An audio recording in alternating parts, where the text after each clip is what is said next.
दरअसल चुनाव प्रक्रिया की इलेक्ट्रॉनिक वोटिंग मशीनों द्वारा, जिसका जिक्र राहुल कर रहे थे, सबूत दिए जाने चाहिए कि ईवीएम की जांच से लेकर मतदान और मतगणना के दिनों में उनके स्टोरेज, ट्रांसपोर्टेशन, काउंटिंग, सबकी वीडियोग्राफी और फोटोग्राफी की जाती है।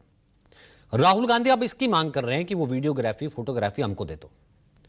इसको लेकर कुछ दिन पहले चुनाव आयोग ने नई गाइडलाइंस जारी की हैं। उन्होंने कहा है कि साल जून में जो संशोधन किया है उसके मुताबिक चुनाव परिणामों की घोषणा के बाद डेटा को संरक्षित रखने की अवधि को घटाकर अब 45 दिन कर दिया गया, जो इससे पहले 6 सितंबर 2024 को जारी दिशा निर्देशों से अलग है। इसमें चुनाव प्रक्रिया के विभिन्न चरणों के वीडियो फुटेज उनको सेफ रखने के लिए विशिष्ट समय सीमा 6 महीने से 1 साल तक पहले निर्धारित थी। चुनाव आयोग ने 30 मई को सभी राज्यों के मुख्य चुनाव अधिकारियों को इस सामग्री के दुरुपयोग का हवाला देते हुए कहा कि 1 साल तक इस तरह से वीडियोग्राफी पड़ी रहेगी, दुरुपयोग हो सकता है, इसकी लिमिट तय कर दी जाए। आयोग ने कहा कि चुनाव प्रक्रिया की वीडियोग्राफी और फोटोग्राफी कानून द्वारा अनिवार्य नहीं है, वो फिर भी निष्पक्षता के लिए इंटरनल मैनेजमेंट टूल के लिए इसे करवाता है। अब इतना ही नहीं, राहुल गांधी ने बताया कि लाखों पेपर्स की मैन्युअली चेकिंग के बाद हमने ये सबूत जुटाए हैं।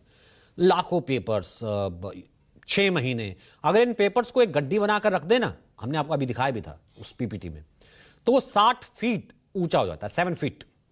सबूतों को जुटाने में करीब 6 महीने का वक्त लगा। ऐसा इसलिए हुआ क्योंकि चुनाव आयोग ने जानबूझकर हमें नॉन मशीन रीडेबल पेपर्स दिए नहीं, इसलिए सारा रिसर्च हमारा है ताकि इसे मशीन से स्कैन ही ना किया जा सके।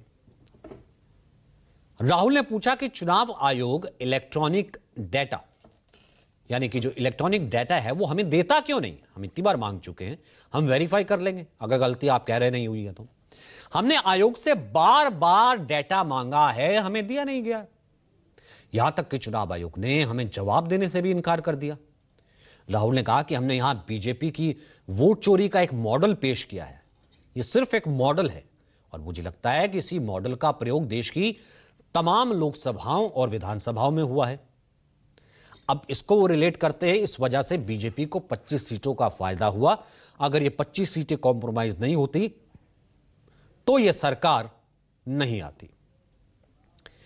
अब ये digital machine readable voter list होती क्या है, ये हम आपको बताते हैं, जिसका जिक्र बार बार राहुल कह रहे हैं कि हम जल्दी कर लेंगे, हमारे को ये मुहैया कराई जाए। मतदाता सूचियों के मशीन इसको कहते हैं। ये पठनीय डिजिटल कॉपी होती है। मशीन पठनीय डिजिटल प्रति से डेटा जल्दी मैच हो जाता है। मशीन पढ़ लेती है, फटाफट हर नाम पढ़ लेती है, वेरीफाई कर देती है, मैच हो जाता है। मतदाता सूची में विश्लेषण में कम वक्त लगता है। फर्जी मतदाताओं को खोजने में आसानी होती है। मतदाताओं की दोबारा एंट्री पकड़ने में सहूलियत होती है। इस बीच राहुल गांधी के आरोपों पर चुनाव आयोग ने सख्त रुख अपनाया।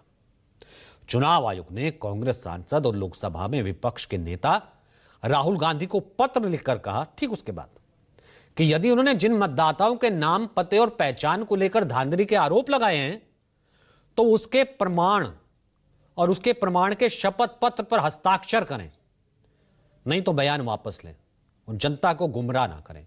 आयोग ने कहा कि अगर राहुल गांधी झूठी जानकारी देते हैं तो उन पर आरपी एक्ट 1950 की धारा 31 और भारतीय न्याय संहिता 2023 की धारा 227 के तहत कानूनी कार्रवाई हो सकती है।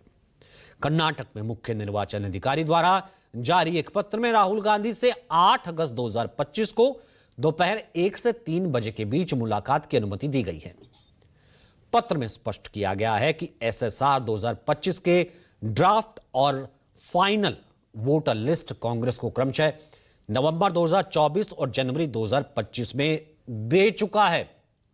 इसके बावजूद कांग्रेस की ओर से कोई प्रथम, द्वितीय, किसी तरीके की कोई आपत्ति तक दर्ज नहीं की गई है।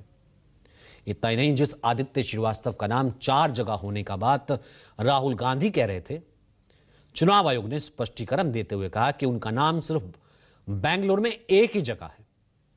इसी तरह से विशाल नाम का जिक्र भी मतदाता सूची में चुनाव आयोग ने किया। इनमें से किसी का नाम लखनऊ, वाराणसी में नहीं है। चुनाव आयोग ने राहुल गांधी द्वारा लगाए गए आरोपों और उनके बयानों पर बाकायदा फैक्ट करके कहा यह गलत है। साथ ही चुनाव आयोग का कहना है कि पिछले 150 दिनों में 4,719 सर्वदलीय इलेक्शन कमीशन के साथ बैठक हुई है, लेकिन किसी भी बैठक में कांग्रेस शामिल ही नहीं होती है।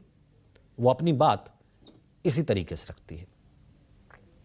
आगे बढ़ते हैं। खैर, हंगामा है बरपा, तो आगे जो है इसकी गूंज थोड़ी दूर तक जाएगी।